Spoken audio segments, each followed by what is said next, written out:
மதுவின் போதையை விட மாலையின் மயக்கமே ஆழமாய் உயிரை சூழ்ந்தது. அந்த மயக்கத்தில் கவிதையின் கரையில் உறங்கும் சோழ தேச இளவரசி அமராவதி. அவள் மனதில் ஒரு புது கவிதை எழுந்தது. அந்த கவிதையின் பெயர் அம்பிகாபதி.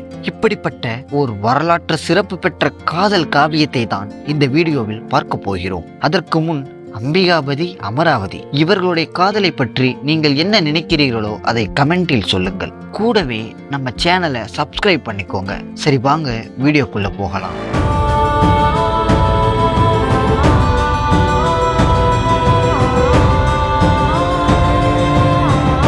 சோழ மன்னரின் அரண்மனை, மாலை நேர நந்தவனம்.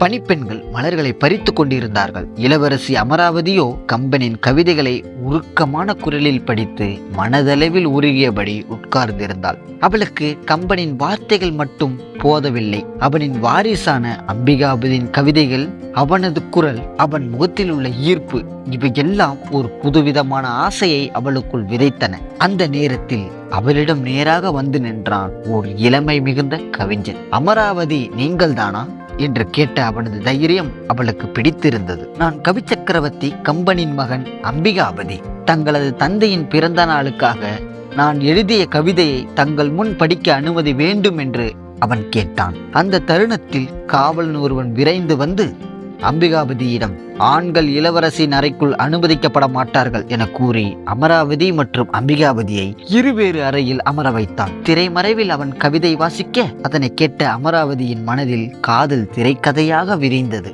பின்பு கவிதைகளை வாசித்துவிட்டு அவன் சென்று விட்டான். அந்த ஒரு நாளில் இருவருக்கும் உறக்கமே வரவில்லை. ஒருவரை ஒருவர் நினைத்ததிலிருந்து பிறந்தது அந்த புனிதமான புன்னகை. அதை தடை செய்ய யாராலும் முடியாது.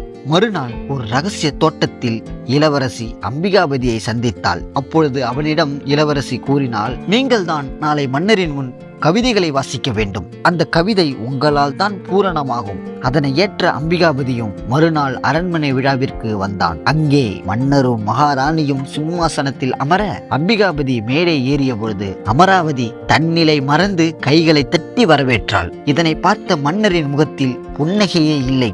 அந்த வரவேற்பு ஒரு சாமானிய புலவருக்கா என்று சினத்தோடு சிந்தித்தான். அப்பொழுது அம்பிகாபதியும் தன் கவிதையை சொல்லி முடித்தான்.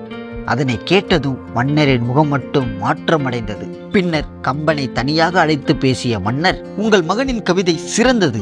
ஆனால் என் மகளின் பார்வையிலும் புகழிலும் ஒரு ஆபத்து இருப்பது போல் தெரிகிறது என கூறிய பொழுது கம்பர் மௌனமாக கண்களில் கண்ணீர் சிந்தினார். மன்னா, என் மகனையும் என்னையும் மன்னிக்கவும். உடனே அவனை நம் நாட்டை விட்டு அனுப்புகிறேன் என்றார் கம்பர். அந்த வேளையில் இளவரசி வந்து பேசினாள்.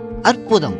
அம்பிகாபதியின் கவிதை என் உயிரையே மாற்றியது. அவர் அரசவையின் கவிஞனாக வேண்டும் என்றாள். அவ்வாறு கூறிய அவளது வார்த்தை மன்னரின் கோபத்தை தீயிலிட்டது. அவளின் காதல் குரலில் அதிகாரத்தின் நெருப்பு மெதுமெதுவாக கனைந்தது. அவளது விருப்பப்படி கவிதை எழுதி கொடுத்திருந்த அம்பிகாபதி அரண்மனையை விட்டு தூரத்தில் வளர்ந்தவனாய் இருந்தாலும் இளவரசின் அருகே அமர்ந்தான்.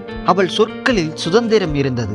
அவனது எழுத்துக்களில் காதல் இருந்தது. இதனை பார்த்த கம்பர் உணர்ந்தார், இது ஒரு வெள்ளம், அதை தடுக்க முடியாது. காதல் மூடி மறைக்க வேண்டிய விஷயமில்லை. அது மனித மனங்களை இணைக்கும் ஓர் உணர்வு. ஆனாலும் அதிகாரத்தின் கடல் சின்ன காதல் படகை சாய்த்துவிடும். இதுவே கம்பரின் மனக்குரலாய் இருந்தது. இதற்கு பின் நடந்தது எல்லாம் நமக்கு தெரிந்த வரலாறு தான். சோழ தேசம், கம்பனின் வாரிசு, இளவரசியின் விருப்பம், மன்னனின் வெறுப்பு, இவையெல்லாம் சந்திக்கும் போது புராணம் போல காதல் எழுகிறது. மக்களின் நினைவில் மட்டுமே வாழும் ஓர் மரணமற்ற காதல். அதுதான் அமராவதி அம்பிகாபதி காதல்.